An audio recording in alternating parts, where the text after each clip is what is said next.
Hey yo. Alright, so it is actually a couple days later after filming. And yeah, I noticed when I was going through editing, you know, probably right before I was about to post this, I misspoke. The thing that I said that you had to disconnect was not the cruise control, it was your overdrive button.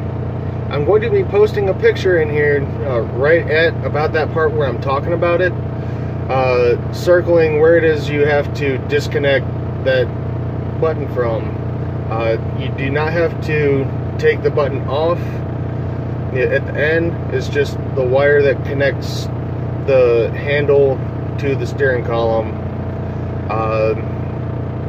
So yeah, let's get into it. Like, comment, and subscribe. I'm having trouble talking today.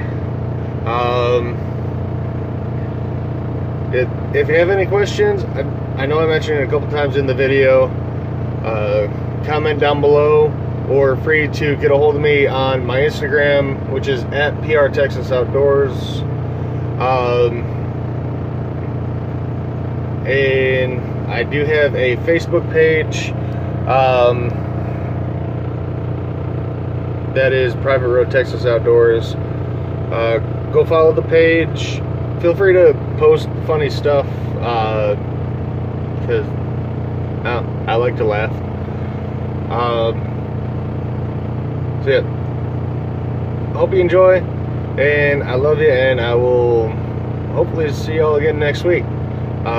It takes quite a bit for me to get videos posted and everything, just because I drive truck and I don't always get the time to fully, you know, film good content. There's not a whole lot that happens when I'm on the road. That maybe once in a while I'll see something funny. But let's get into the video. Alright, enjoy. Alright y'all, so just made it home.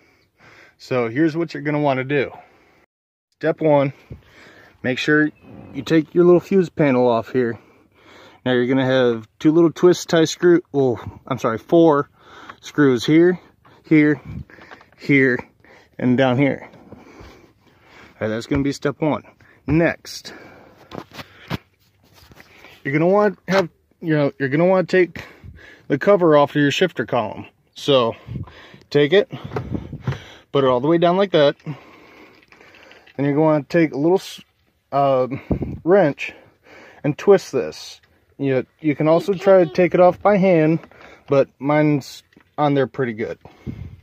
Alright, forgot to mention. Alright, right here, here, here, and I think there's another one somewhere. Oh. No, I guess there's just the 3 screws you gotta take over. Right here is gonna come into play later. That is actually a hole for a button that you push to take out your ignition, which you're gonna have to do too. Alright, so what you're gonna be doing here, I've already got mine unbolted, but right here, the thing that's moving, that's the tube itself. There's going to be 2 Torx screws holding it into place. It takes a size T30 to actually get them to come out. But in order to get... Sorry, I thought I was getting bit by an ant. In order to get your steering column to actually come down, there's going to be 4 bolts holding it in place.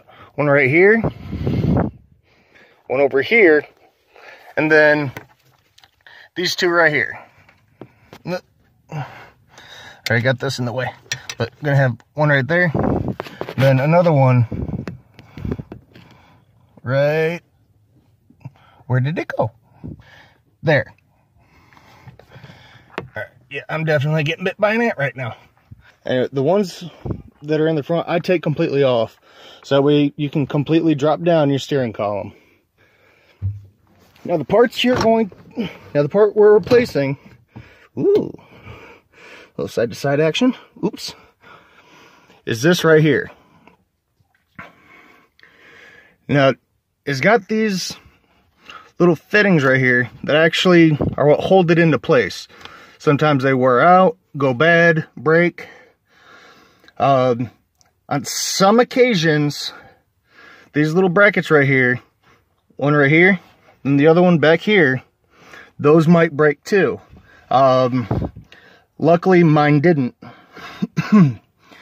But these Torx bolts are also a T30.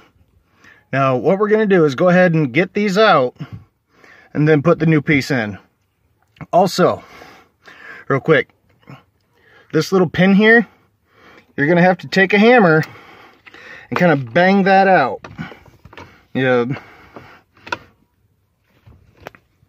a little hammer or something and hit, that little guy right here, right on the head.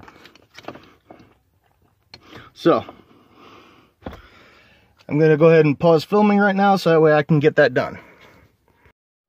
So, got the new one in, but forgot to film it. But in order to get the old one out, what you're going to want to do is turn this upwards and then take it out right through this little hole back here. Then same, as the reverse to put the new one in. Kind of turn it up, bring it back through this hole. All right.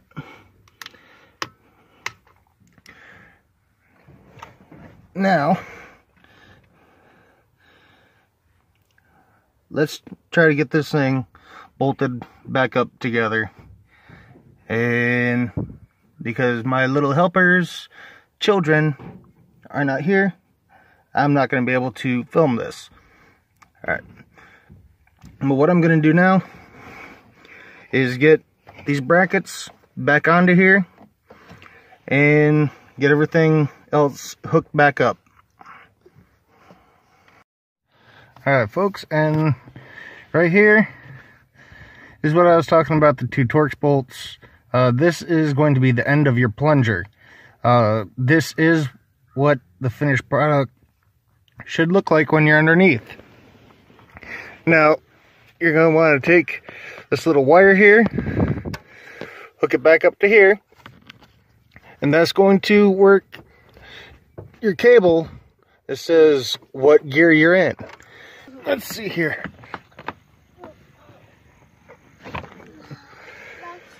Alright. Alright, gotta get out of Daddy's seat. Because I said so.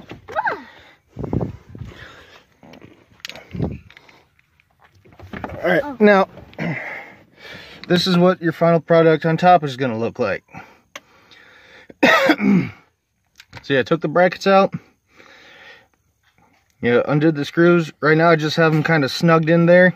Do a little mock-up. And I'm going to test it out here in just a little bit. Make sure I did everything the way I've seen it done on other YouTube channels. Like I said, I want to do a video on this because I did see some, but there were only similar setups to my truck. Like I said, there were only similar setups to my truck. I wanted to do one specifically for the F250 with a 5.4 liter V8. I got all this for just 45 bucks from O'Reilly's. Another video I seen said that it cost him like 70. You do not have to spend that much money. They have the complete kit. It's from Dorman. All set up, ready to go. Comes with the plunger and the tube itself. So go ahead and save yourself some money. You do not have to get the most expensive part. These cheap pieces, in my experience, do tend to last the longest. It is original equipment to the manufacturer specs. Now keep in mind, all this stuff is aluminum, like most things with Fords. You do not have to really crank it down. If you're concerned about pieces coming loose, go ahead and get some lock thread, put it around the bolts, so that way they stay tight. But normally, just getting them a little bit past snug will do it. You don't have to sit there and just crank and crank and crank, because they will snap. All of this is just cast aluminum. And I think before I get everything else put back together, I might want to get it all cleaned up in here, because it's a little dirty. But anyway, yeah, getting stuff put together is the exact same as when you took it apart. You're gonna have the 4 bolts. I'm sorry, I keep saying bolts. You're gonna have the 4 nuts on the bottom that you're gonna want to tighten back up. Put the 2 that are towards you all the way back up. Well, all the way on. Do not forget to plug back in your cruise control. And I seen this one guy, for your ignition, he just, wrenched off the cap. You don't have to do that. There is this little button right here. Let's see if I get it to focus. Yeah, there's a little button right here. All you gotta do is take a sharp pin, push that in, turn your ignition, you turn your ignition to the on position, push that little pin, comes right out. Remember to disconnect the negative terminal on your battery, so that way while you're doing all this, it does not run your engine dead. Mine's already junk. I don't need it to go any deader. But thanks again for tuning in. If you're new, hit that subscribe button. Comment down below with any questions. I know I could have done a better job, but my wife's kind of hurrying me along here. So yeah, comment down below any questions, concerns. Yeah, and hit that subscribe button. So once again, this is Private Road Texas Outdoors, bringing you another how-to video. This time, fixing this shift tube. And this is probably just going to go with the rest of the stuff for scrap. Not her, you're still good. Future projects I have coming up on this channel. Going to be fixing up that go-kart. The drag truck. That is an 86 F250. And on the other side of this cow trailer, actually next to that camper, is my father-in-law's truck. That's going to be a bigger project series, mostly because it's got more sentimental value to me.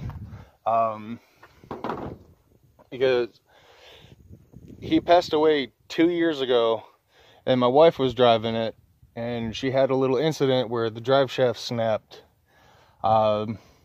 So gonna be slowly working on that as money builds. So stay tuned. Now I gotta go get some stuff done. Y'all have a good one. I love you. Bye.